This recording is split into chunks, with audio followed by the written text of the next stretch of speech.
Perfect. Hi, everyone. My name is Emily Dixon, and I am the program director at Arts4All Florida. I'm so excited to be joined here with two of our fabulous teaching artists that you're going to get to meet here in just a moment.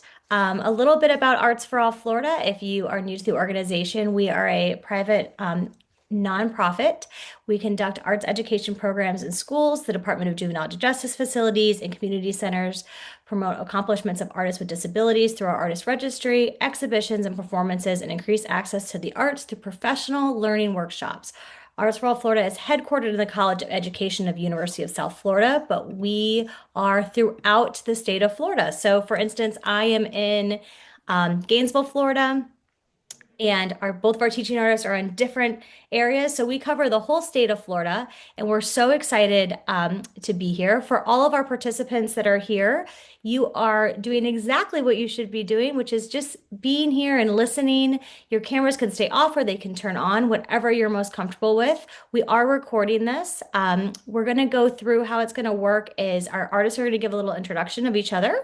About each other, about themselves, not each other, about themselves. And then I have some questions we'll kind of go through, and then we'll open it up for some questions and answers.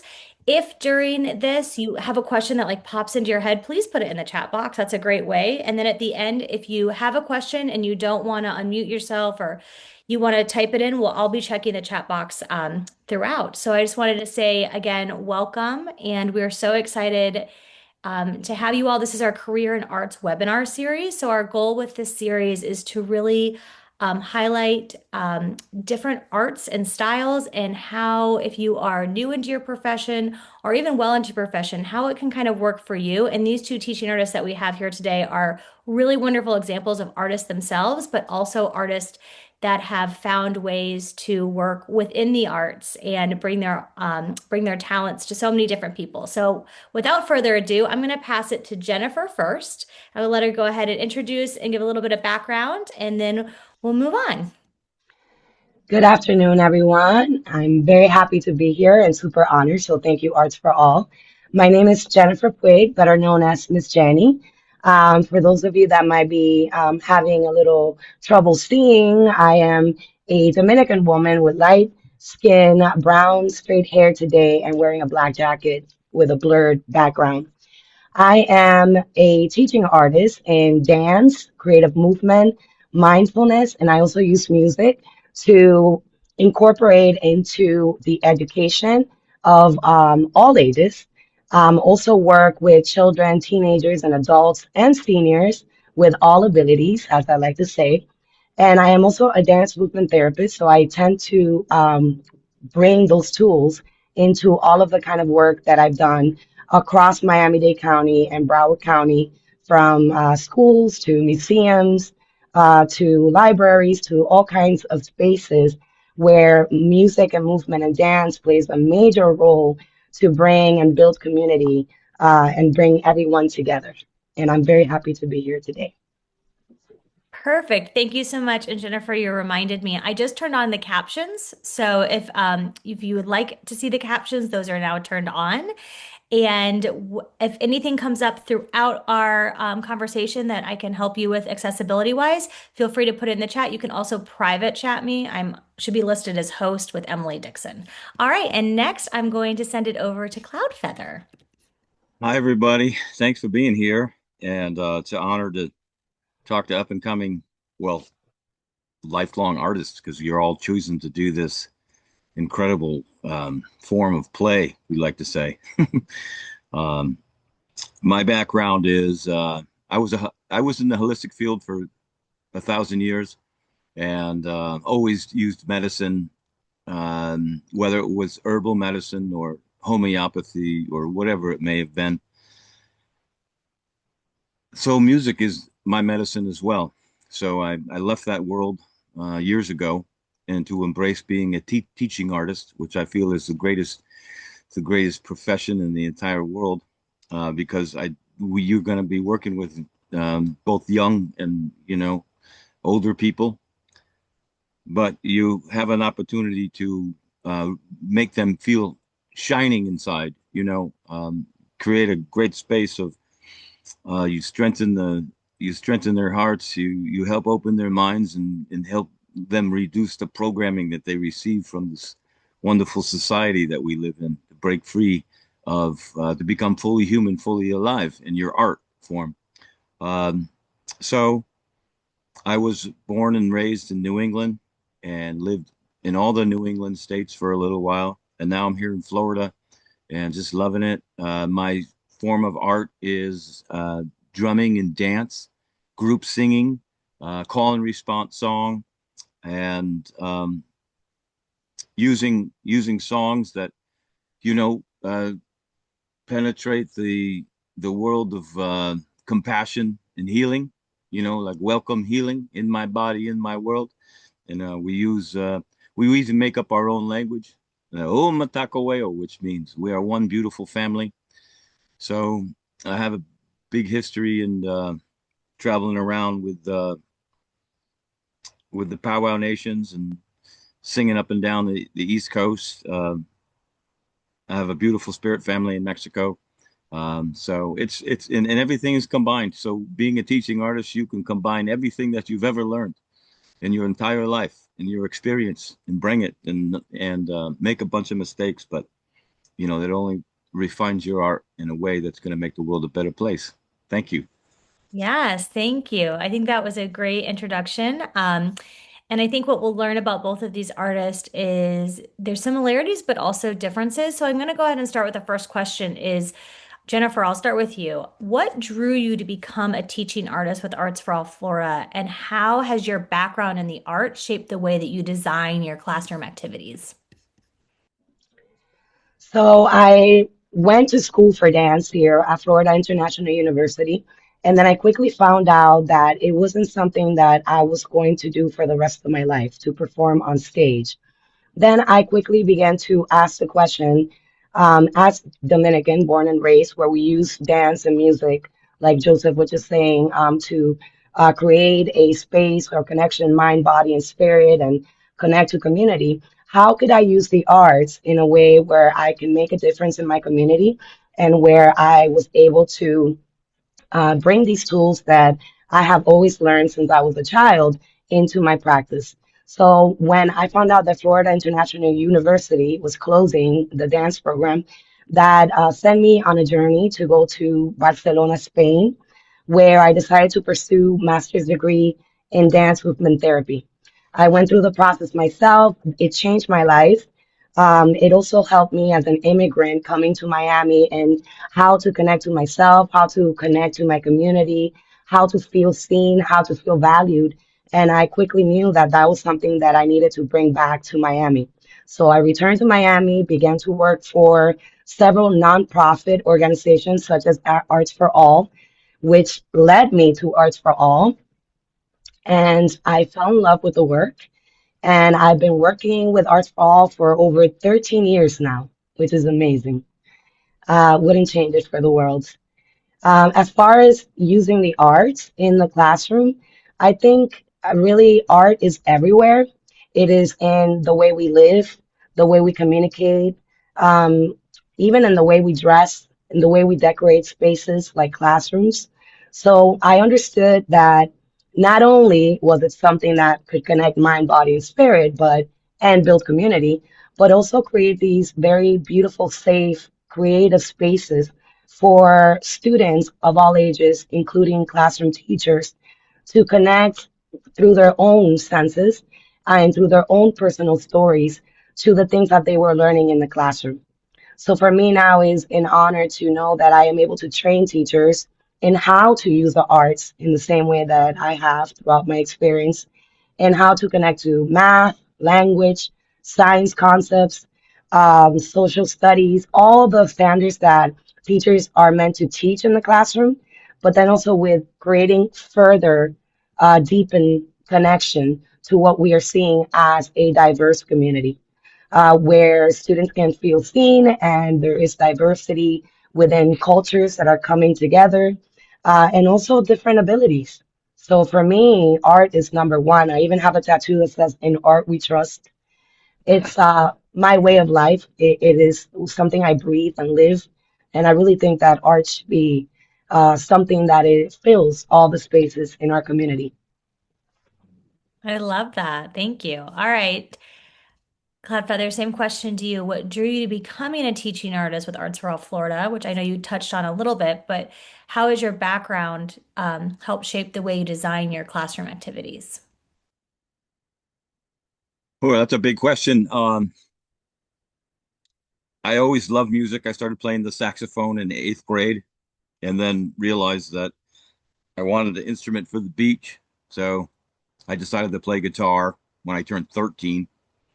At the same year, I was playing sax. You know, who brings a saxophone to the beach back in the 90s?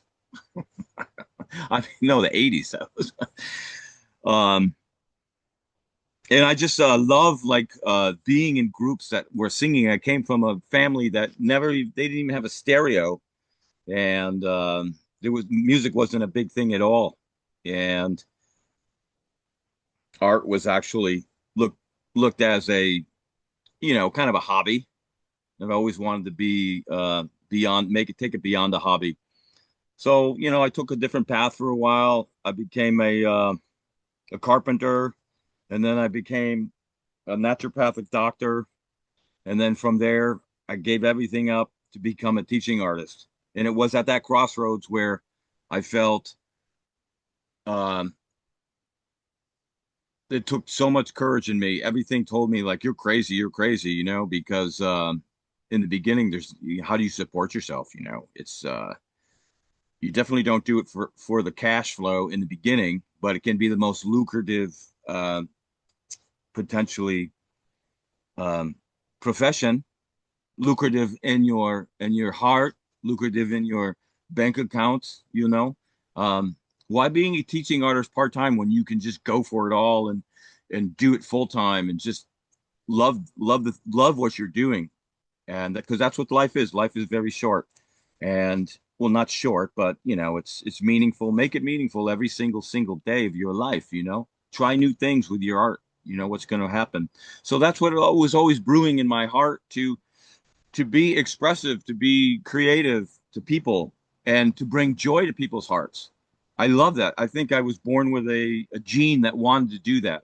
You know, I think some of us are born with different talents, and if you're here today, you're definitely born with a talent to teach and to bring your art. So it's all about, taking those little ones, whether they be K through 12th grade or whatever, and they're such sponges and just bring inspiration to their life.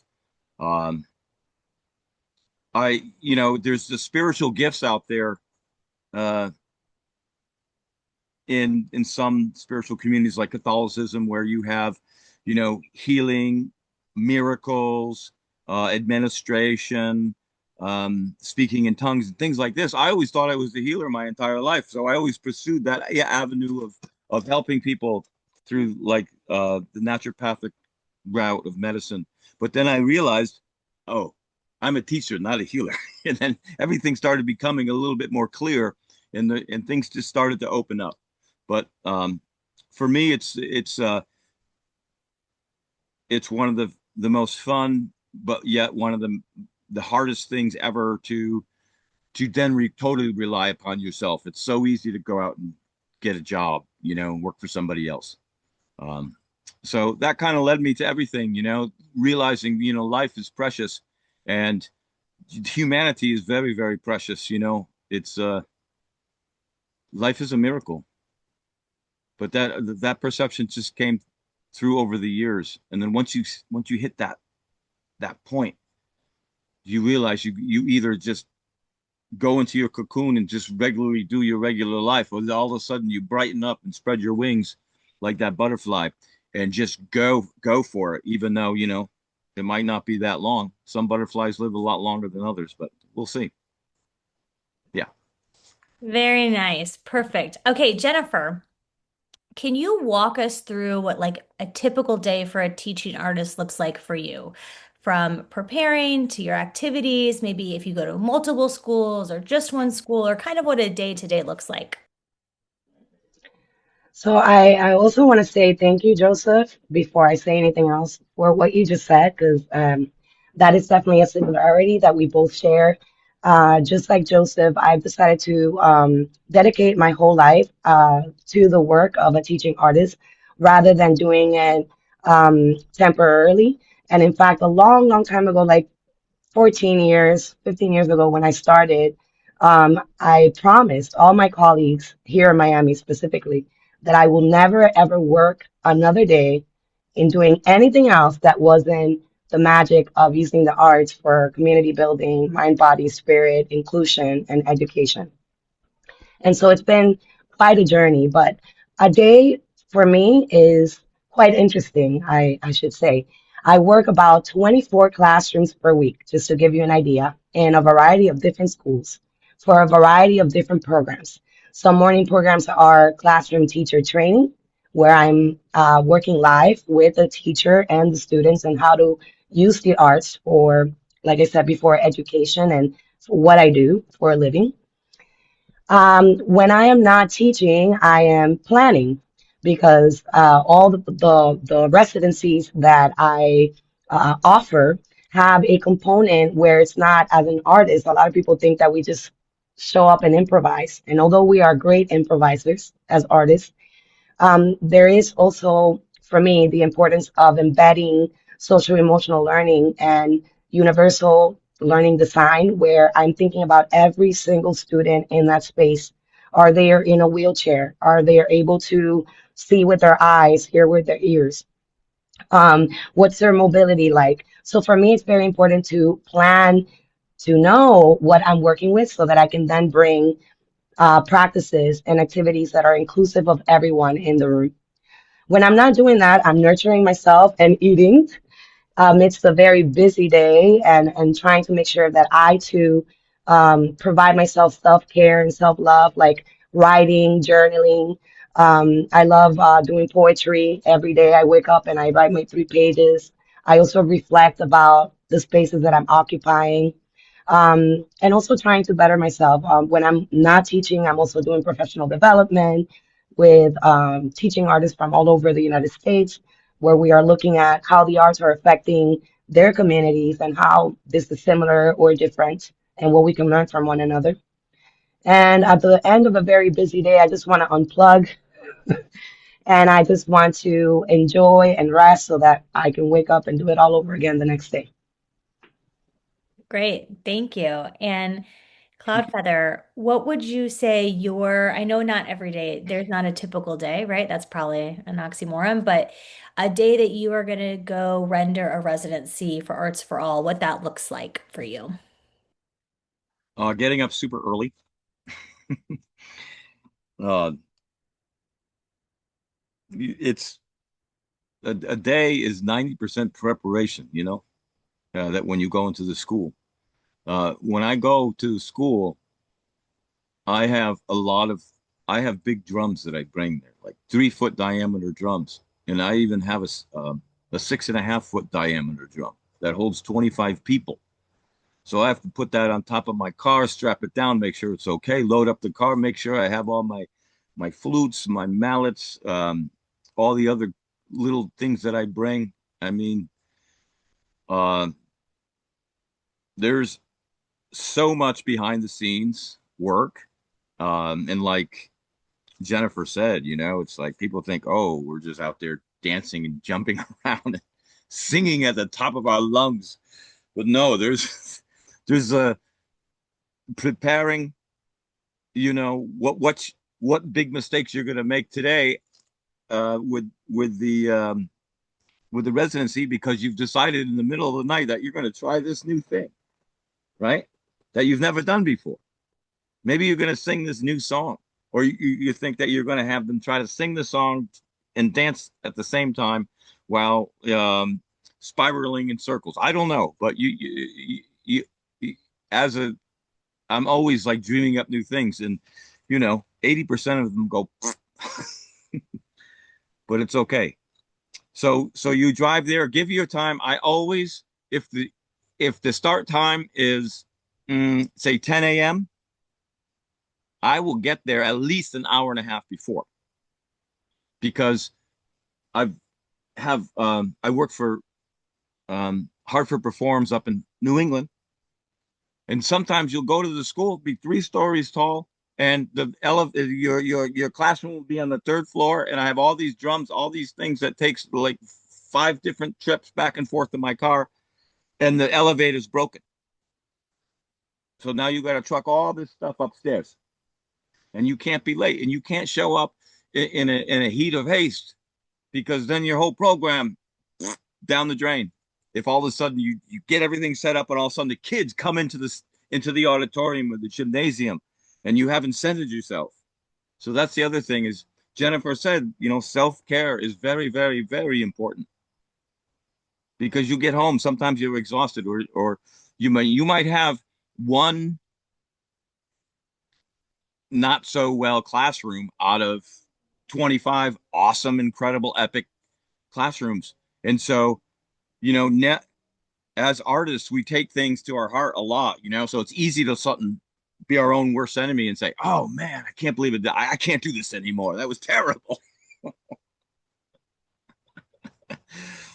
So the preparation is also when you get there and that first class comes in, you may not see those students ever again. So you have to say to yourself, okay, let's be let's be a beacon of light here. Let's bring ourselves to this sacred creative container and stay in it. And that's the other thing, staying in that container. So that's why we go to school early, we set up early, and then we have at least a half hour or 20 minutes to sit there and do nothing. And at that point, you're ready.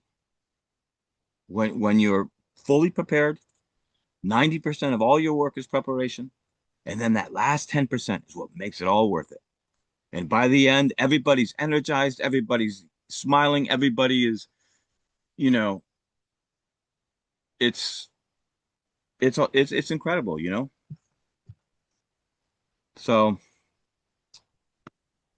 I don't know if I totally answered the question. No, you did. No, I think that's really important. And I think the next question that I was going to ask actually lends towards that.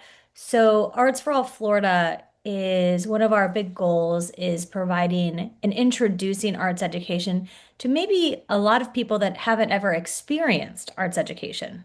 Whether that is, there's a multitude of reasons what that is. I'd love to know both of you when you are going into, especially like a new classroom or a new school, you've done all this preparation, but of course, you never know what you're going to necessarily see. How have you, adjusted? And like Jennifer said, even though we're very good at improv, you have to change things around. What is one, or an example maybe of like an accommodation that maybe you hadn't in the moment thought of, and when you got to a new school or a new site that you were like, I have to make this switch, and then a success story of that. Jennifer, do you have one of those? I have plenty, Emily. But just one comes to mind, one that was very recent, where, as most don't know, in our work with Arts for All, Florida, we have to plan ahead of time, not only with ourselves, but with the teachers, with the classroom teachers.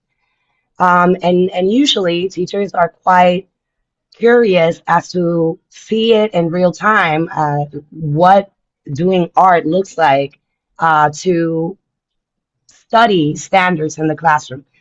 For them, sometimes it's a very big thing to grasp. So for me, it's very important to have that 100% honest conversation with the teacher. But as you just said, Emily, once you get there, it might be a completely different story. And so for me, engagement is number one. And especially when it comes to classroom teachers that are occupying that space and whose students I'm working with, we always like to say, I do, you do, we do. Otherwise, this is not going to work, right? And in one of the residencies that I performed recently at the Age Radar Center after our 8 session residency, halfway through, we were supposed to study the life cycle of animals. But it ended up being that the students did not want to do animals, they wanted to do human life cycle. They were more curious to find out what that felt like, what that looked like, and also they had a resistance to standing for long periods of time. So I adapted and adjusted the residency when I realized that it wasn't just the students, but the classroom teachers were often sitting down as well. So I was like, that's my pocket right there. We are going to do a seated dance. That way, there is no excuse that no one's going to participate. We are all going to participate, but from the very beginning to the very end.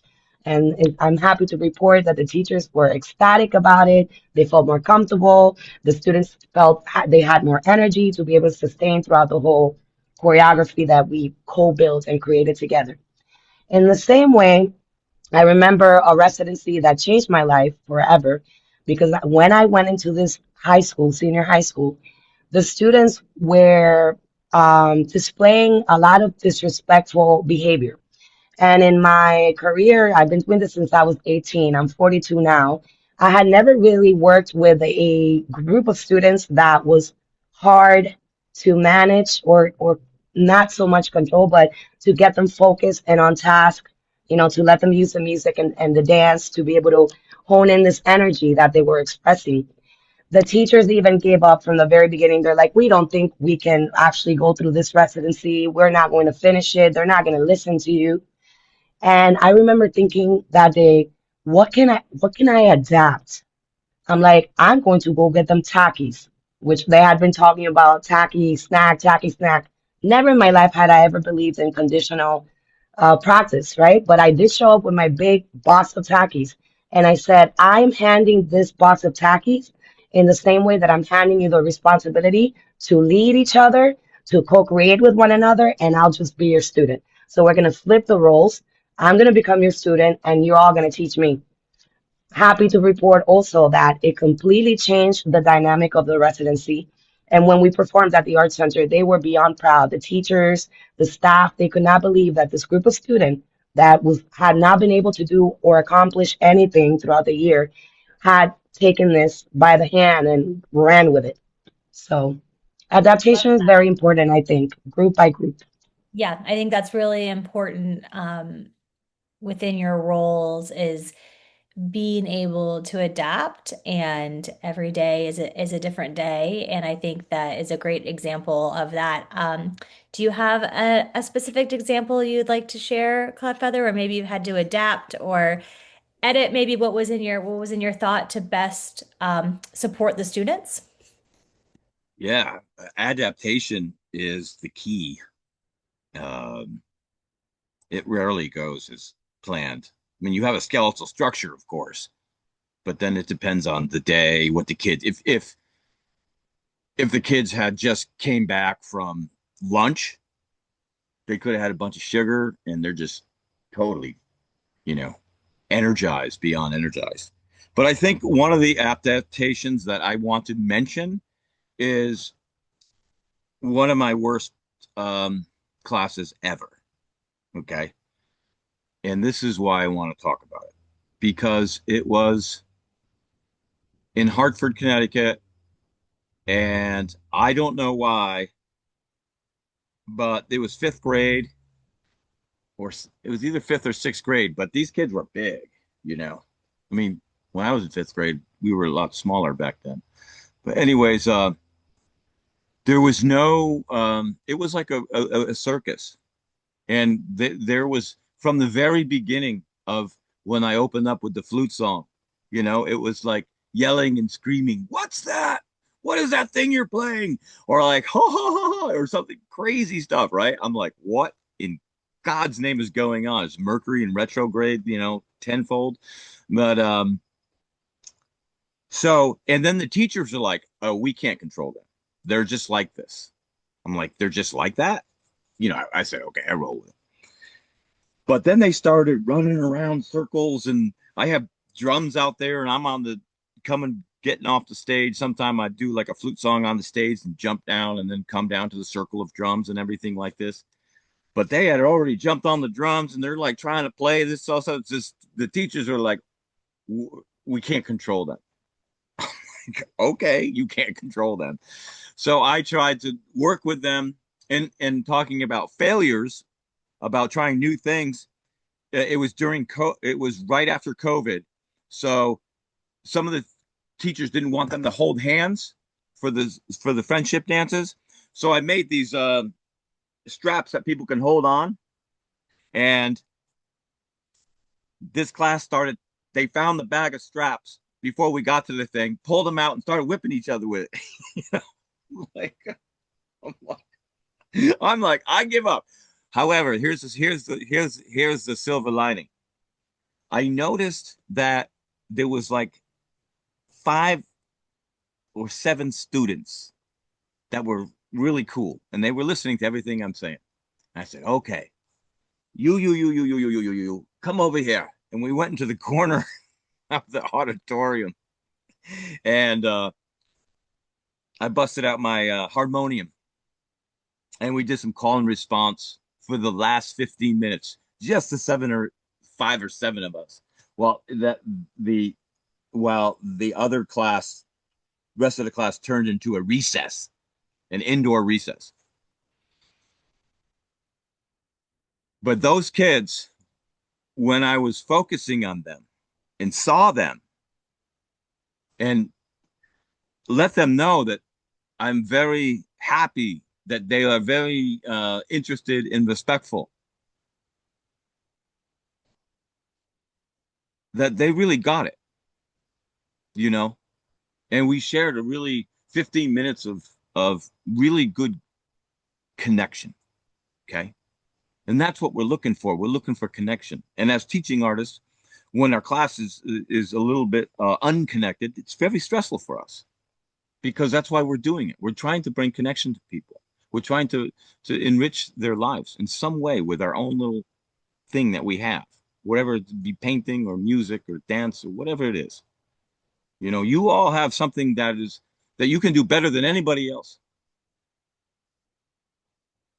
And I encourage you to um, strengthen that talent, that one little thing that you can do best.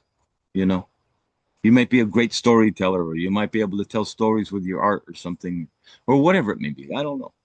But the fact is that you're here and you're trying. You're not just trying, you're doing. And you're here. You showed up tonight. Yeah, I think that's so important. Thank you for sharing Yeah. that. And I also think that you really touched on something important about success looks very different for everyone. And especially when you are working in a community of different of disabilities. Um, sometimes a huge thing, I was working in a classroom once and a girl didn't participate the entire time. And the last day, she stood up, she made eye contact with me, she did one turn, and she sat down. But that for her was a huge success.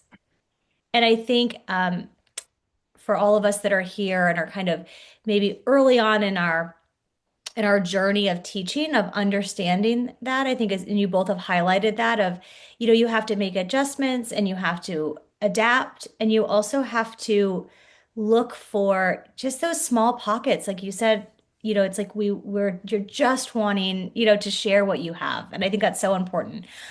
Jennifer, would you talk us through a little bit of kind of the process with Arts4All? I know both of you work, there are lots of organizations, but kind of the example of like Dee, who is our director of education.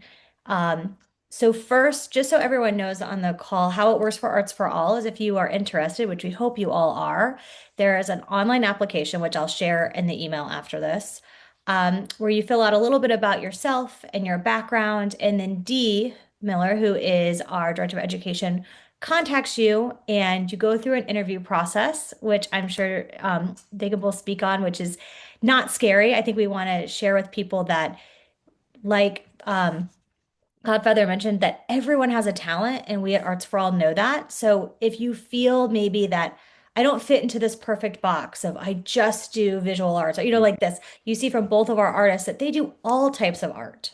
You don't have to be one specific, or if you're worried of like, I'm not a mover or I'm not a dancer. I only do visual arts. That's okay too, right? We are very open to all of that. But I'd love to hear about Jennifer. So you're hired, you're an Arts for All teaching artist, and kind of that process from when Dee emails you with the teacher contact, talking through kind of those next steps. And then I'm gonna have I'm gonna have Cloudfeather on the other end tag on at the end of, okay, now our 8 week session is done, and then what you have to do after that. So we can kind of give everyone an idea of that.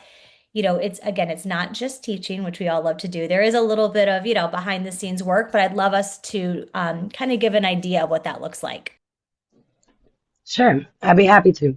So I usually look forward every spring and every fall for Dee Miller's famous email where she says, "Hey, I have one or two or three in the past, even six different residencies.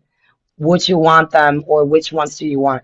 Usually it's based on location or something that's close to you so that we don't spend that much money on gas and travel. However, we've as teaching artists for Arts for All, we've, at least from my perspective, I've done it all, from go far to go like close by.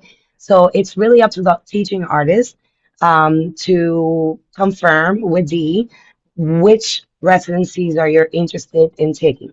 Some of them might be first grades, other ones might be third grade, sixth grade. So there's different grade levels. They also give you information as far as like how many students are in that classroom, what kind of classroom is it? Is it inclusive? Is it are there different abilities going on and what type to expect? So that way the teaching artist knows what to feel or what they're comfortable with.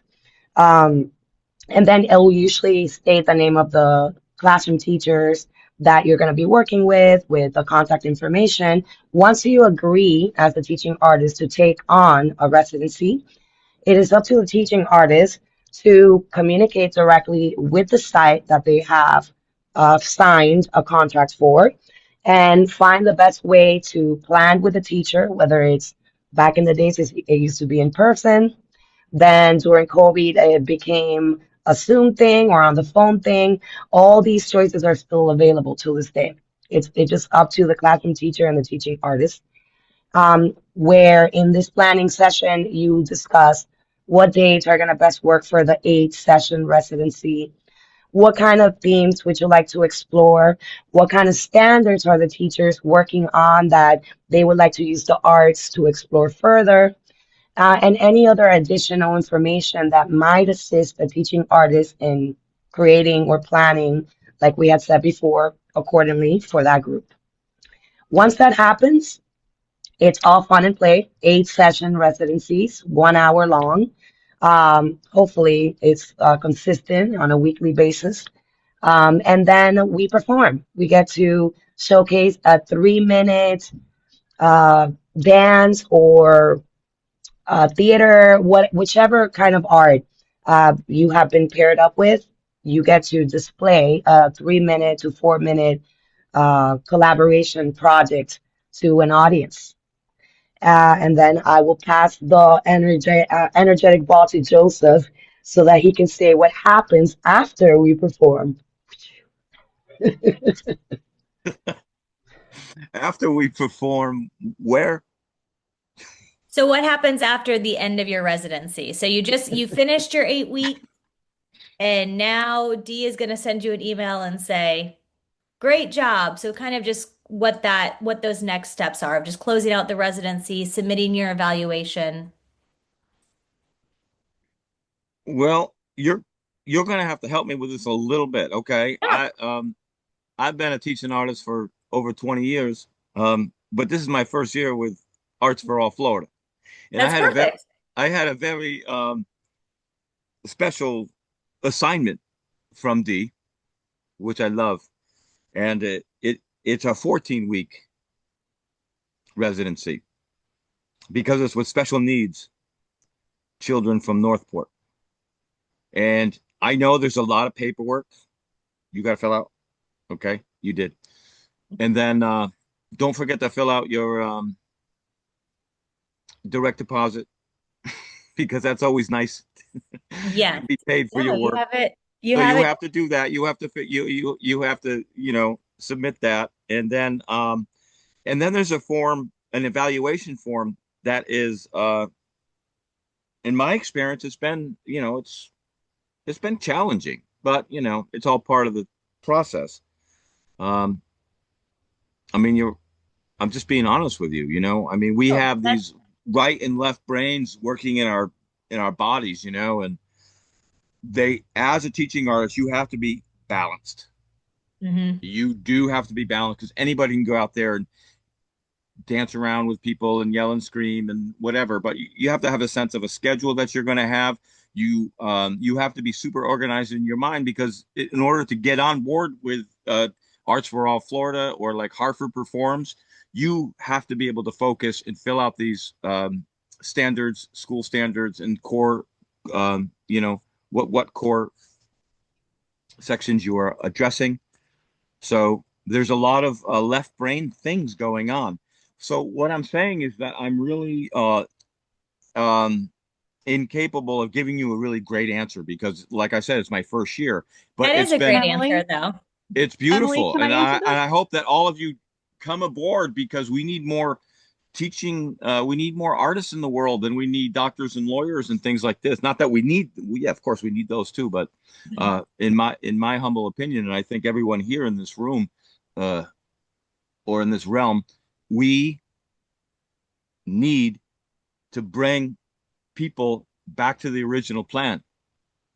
You know, So I art would like to was, add, Joseph, to that.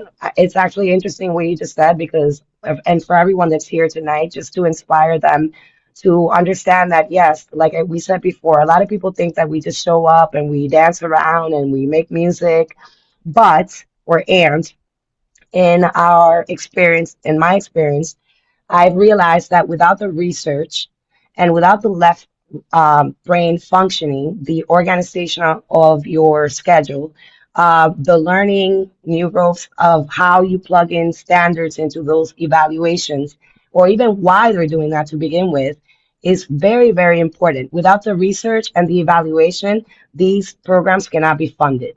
So maybe perhaps because I grew up in a different kind of space in Dominican Republic. I was really 100% called to be very organized and very on left brain, and actually quite pulling back from the right brain. But in this case, and Arts for All has helped me with that in the sense of like, yes, we are doing the work and we are showing up, but at the end of the day, you don't get paid if you actually don't complete the research aspect of it, which is an online evaluation that's been very challenging to a lot of teaching artists that I know, including Joseph, like you just said, where it takes a lot of time for you to go there and look, what standards did I do? How many times was history used? How many times was a new skill done? How many times did we use diverse cultures? How many children had disability? How many were girl? How many were boys? So a lot of like feedback, a lot of mainly information that is actually assisting the organizations that are providing the money for us to do this to be able to continue to support our program. And my name's Jennifer Sabo. I'm the executive director here. So I'm gonna actually pop in for just 1 second and talk a little bit about and sorry, I have a toddler hanging on me. Talk a little bit about that at the very end. So we do ask all of the teaching artists to do an evaluation at the end, and everything that's on that evaluation, we actually use. So we really made sure that all of those questions we use to report to somebody. So we make sure, I mean, we used to have a lot more questions and we realized that we did not actually use them. So everything on there, we ask about standards used, we ask about the goals that you guys created with the teaching artist. How did we show that we learned those goals? How are we showing that we are including accommodations to make sure that all of our students are meeting the goals? So it is a pretty thorough evaluation. We also ask the teaching artist to, I'm sorry, the classroom teacher to also complete an evaluation. And then every quarter, we actually report back to all of our funders to be able to tell them what we're accomplishing in all of the classrooms. But it is pretty thorough. I will say that as both Jennifer and Joseph and Emily also know, you know, the planning is a huge thing, the teaching is a huge thing, but the evaluation is also a big thing. So those of you who are interested in becoming a teaching artist know that it's not just being in the classroom teaching. The preparation and the evaluation is a huge part of being a teaching artist. So I will then mute myself and Bluey that's in the background Yes. with my as well. No, thank you that. Thank you for that, Jen, and thank you for both of you all for answering. So I think the simple thing is you get hired as a teaching artist. D sends you an email and says, I have this residency, and you have the control to say yes or no. And when you say yes, I think what's really important with Arts4All that I love as an artist myself is once I say yes and D sends it over, it is in my realm to create that relationship. So I think that's really nice. There's not a lot of like micromanaging of like, are you doing it? It's kind of like, okay. And like Jennifer said so clearly, you set up a call or a meeting with the teacher, and then you do your sessions. And then, the afterwards, like Jen just talked about, our evaluations, we do have to report and we have to get that data so we can provide that. But we're, always um, fine tuning and figuring out. And I think I know Cloudfeather, you are early into this organization, but Jennifer has been with us for a while, and I have also been a teaching artist. It's kind of like riding a bike. The first couple times are always a little like you're like, what is this? So I would say to those of you who are thinking about becoming a teaching artist, don't be afraid to ask for help to ask. Dee is so wonderful about that. Even just kind of going into that knowing, which I think is really great. So what I want to do now is I want to see if there's any questions, if anyone has any questions they'd like to ask, because I feel like we got a good chunk of material in. If anyone wants to unmute or even go into the chat box. Does anyone have any questions for these fabulous artists?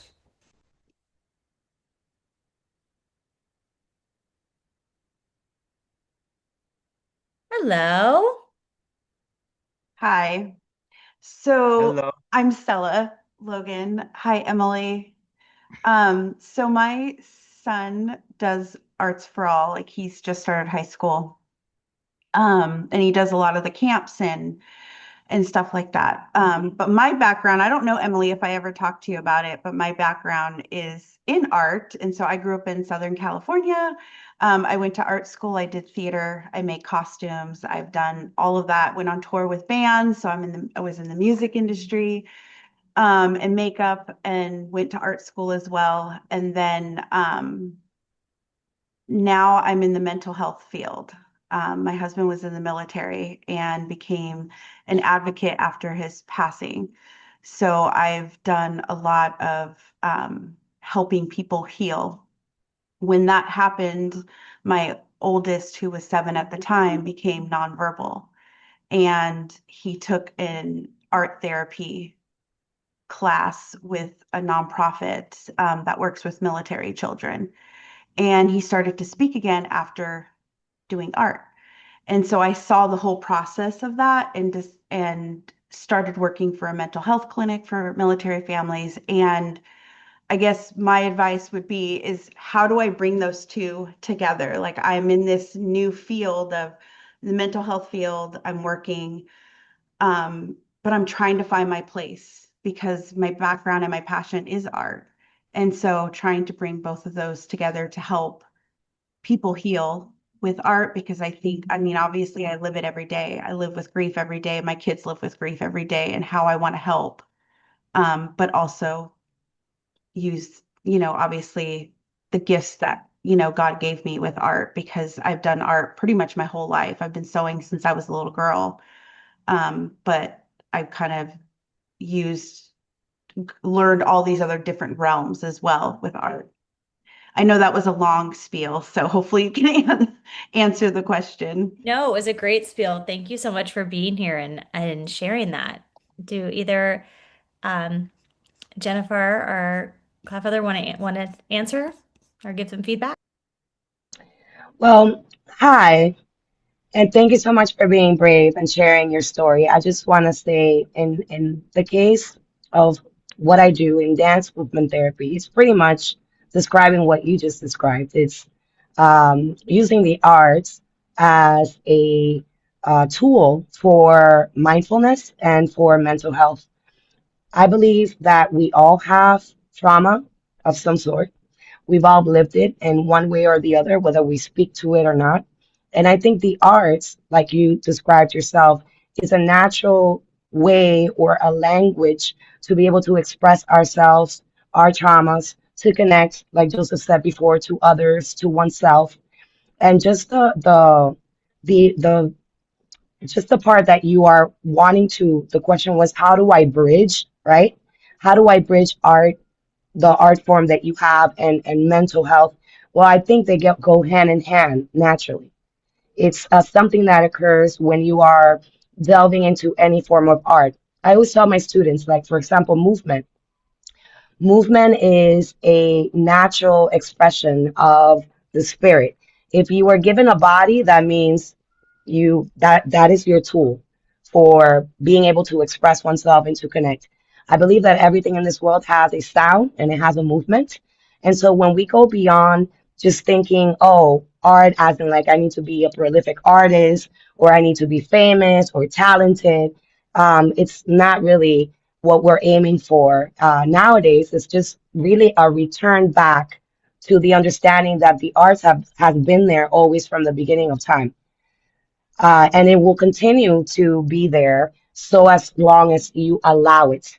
And so when you are wanting to bridge art, your art form, and mental health, just the fact that you are practicing the slogan, and just the fact that you are acknowledging that how art helped you and helped your child and it's helping your family, in that itself, I think that is a beautiful story to be able to share and inspire others with, as in to say, lead by example and then watch the magic begin to pour in. Once you make that choice, this is what I want to do. I want to bridge these two things. Opportunities begin knocking on your door simply because you have a lot, you have put it out there. How? You don't need to know exactly the how, but just the desire to want to do that. And I promise you, things will start coming knocking on your door and saying, whoa, what about this? Or what about that? Maybe something as simple as to start something in a park with your family where you invite other families to make art together. All Kids Included, which is an organization here that works closely with Arts4All and Children's Trust Fund, started just like that. A mom who was struggling, whose child was a teenager with autism, didn't have any friends. She decided to go to a park and invite some friends, and that became into a Saturday program where all parents that felt the same way began to pour in to this one park to be able to make these connections. And from that, it grew on into a multitude of programs around the county. So it's not thinking way ahead, but just thinking, what can I do right now with what I love?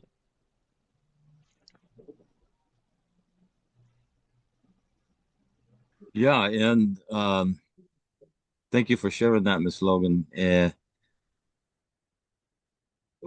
There's a lot of people, if you think about musicians, just say musicians, maybe some famous musicians, maybe well, why did Jimi Hendrix was so popular, or Jerry Garcia, those great guitarists and things like this? Well, when you what kind of art, whatever you do in your art, it's like a reflection of yourself. Of can we even go as deep as saying it's a reflection almost of your soul? And the more that you are genuine and more that your authenticity, I don't know what word I'm looking for, but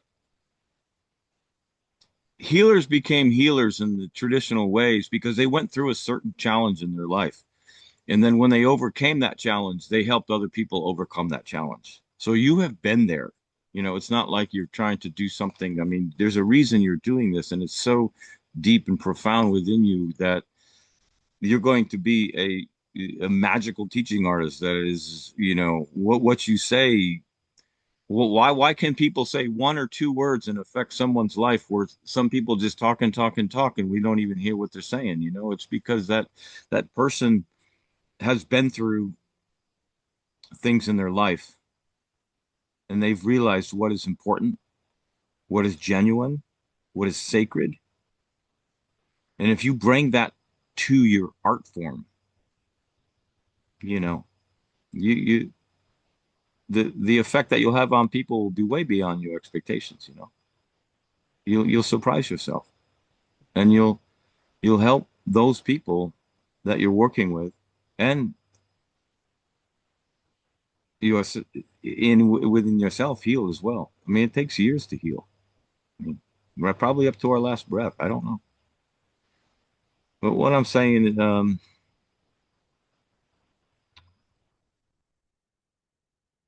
is that it depends what you see yourself as. Do you want to just bring fun to people's life, or do you want to bring some type of deep, deeper meaning to their life? You know, you're doing this just for yourself to have fun. You know, there's people out there that do that, you know, that perform, they're entertainers. But that's the difference between an entertainer and a teaching artist. That's the That main was difference. me. That was me when I was younger. I was doing it for me. Yeah. And then these life journeys have come, and now it's wanting to help others. Well, and I think what is so wonderful about the considering becoming a teaching artist is, and hopefully it was portrayed in here, is that it's such powerful work, but it's also it's 8 weeks, it's 8 sessions.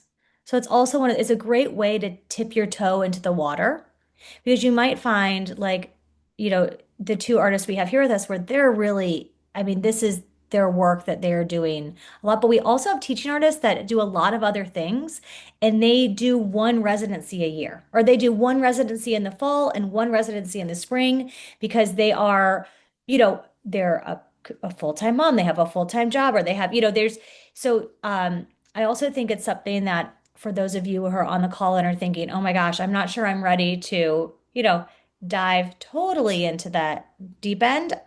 We have a ton of teaching artists that are doing a multitude of things, and they use Arts for All and this teaching artist opportunity to just expand a little bit more.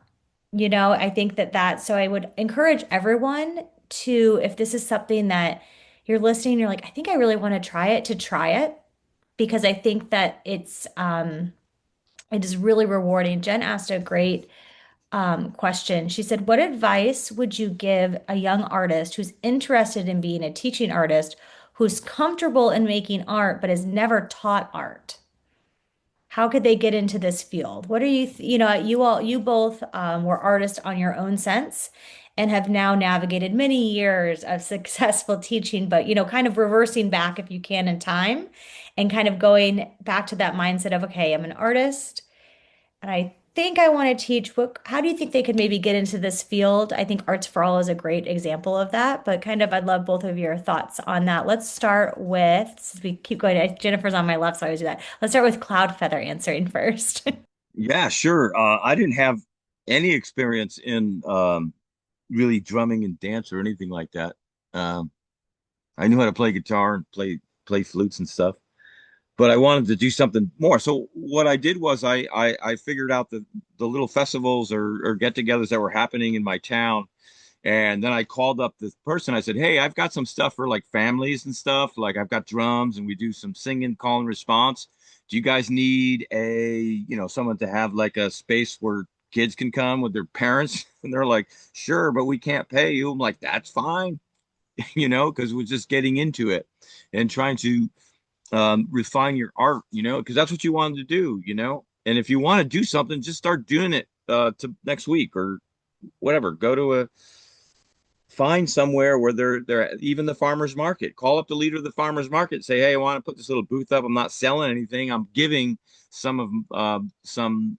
Tell them what you're doing, and you can go there and just start doing it. And if you're not getting paid for it, it's a little bit easier to go over the edge a little bit because you're not worried that you have to perform or something like this. And you're exploring. That's what I would say to every student. We're not performing today. We are exploring together. So explore your art form. Go out and just do your thing. Yeah. Something also that I love to tell all my students across the county is I am not just your teacher, I am also your student. There's a saying that goes that the day that we stop learning, we are dead. So don't be concerned in whether you have taught before or whether you're good at it or not. You'll find out. And the experience itself will allow you to find out how comfortable you are, if this is something that's for you or not. But at the end of the day, I think we are all artists. We all have a way to express ourselves, whether we pursued it professionally, whether we did it, as we said before, for entertainment or for other purposes. At the end of the day, when you are in a space with others, natural teaching occurs. Learning and teaching one another naturally occurs as well. So go out there, like Joseph said, and just do it. Just get out there and do it. And then as you go along, then you edit, just like in the creative process. Maybe a little less of this, maybe a little bit more of that. Something also that assisted me in my journey was trying to get as many opportunities as I could to try to learn something from others that were already doing it in my community. So I learned a lot from other colleagues and a lot of teaching artists that had been in the field, and I would just pick their brain and ask, what is it for you? Like, what inspired you? How could I do it better? There's also a lot of professional developments that are even free of charge for all ages here all over the county, where you could just hop on a Zoom or go in person and learn something about, classroom management, or transition tools that are going to help you. But at the end of the day, as an artist, you are showing up in these spaces and you're just being you, 100% you. No one can be you, only one you. Awesome. Let's see, are there any other questions that we might have? And I'm going to share here in just a moment. Jennifer touched on it. We also have we have free professional development. Jennifer does a lot of that. In our follow-up email, there'll be a recording of our wonderful conversation we had and also some resources.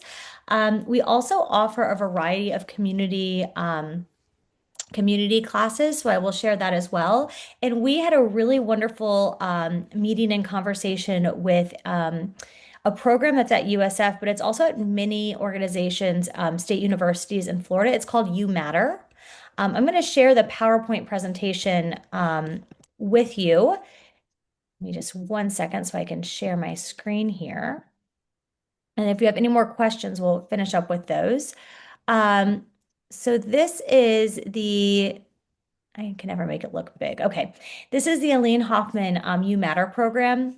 So their vision statement is, move myself over here, helping develop independence and confidence by providing meaningful learning experience in a university setting. The mission of the program is to provide accessible and inclusive university experience that leads to competitive, integrated employment and independent living. So you can read here, and I'll send this to you all. But this is the criteria for admission. What was so amazing when we met with the director was um, Arts4All, especially in our Animation Gets Real program that we do on the summer, we come across a ton of students who are just so wonderful and so ready to continue their education, but maybe a typical 4-year college is really not what is going to work best for them. And this really solves that in a lot of ways. So there's advanced program goals, their self-sufficiency program goals, all these wonderful things. Their statistics, I think, are great. It launched in 2020. Their thing is open. They have 4 semesters and they provide scholarships each year to all of these students. And these are the different programs. So they have art, which I love to see, education, hospitality, business, technology. And then this will come with you. But this is Kristen, who is the assistant director who we met with. And she was just so lovely and wonderful. So if you are someone on this call that may have a student that this might be a great fit for, or know of students that this might be a great fit for, this is through USF. But like I said, when we talked to her, many other state programs in Florida um, have this, and it was just such a great resource. So we're really excited to add that into our cohort of kind of what is next. Let's see. I think we had someone hop in. Here's There we go. So there is that. I will also share, like I said, our community art classes coming up in this series. In February, we have a really exciting series about music. We have two musicians that will be joining us. They were both on American Idol, which is like so cool, but they both have disabilities of their own. So that information will be coming out. And then March, our plan is to do game design. So our first one was on animation. We have our teaching artist. We're going to have music and then game design. So we hope that this is a resource for you all. If there's any other questions in there, go ahead and type them in. But if not, I would just love to extend gratitude and thanks to Jennifer and Cloudfeather for just sharing your experience and your work. And we hope that we inspired you. You inspired us, I know, but hopefully they inspired you. So I'm going to let them give any closing remarks they have before we finish up for the evening. Jennifer, you have any last words you'd like to leave with us? I just want to say thank you out of the bottom of my heart, and may art continue to remind us all the beauty of being able to be a human on this earth and have all these amazing modalities of art that we can express ourselves with and connect with one another through. So thank you, and I wish you all, Miss Logan, and everyone here a really beautiful creative journey in whatever it is that you decide to pursue. Oh, Matakaweo, which means we are one beautiful family. So always remember that the human beings that we are. I have three rules for you. First, one rule, don't be shy. The second rule, don't be shy. And the third rule is don't even think about being shy when you're doing your artwork.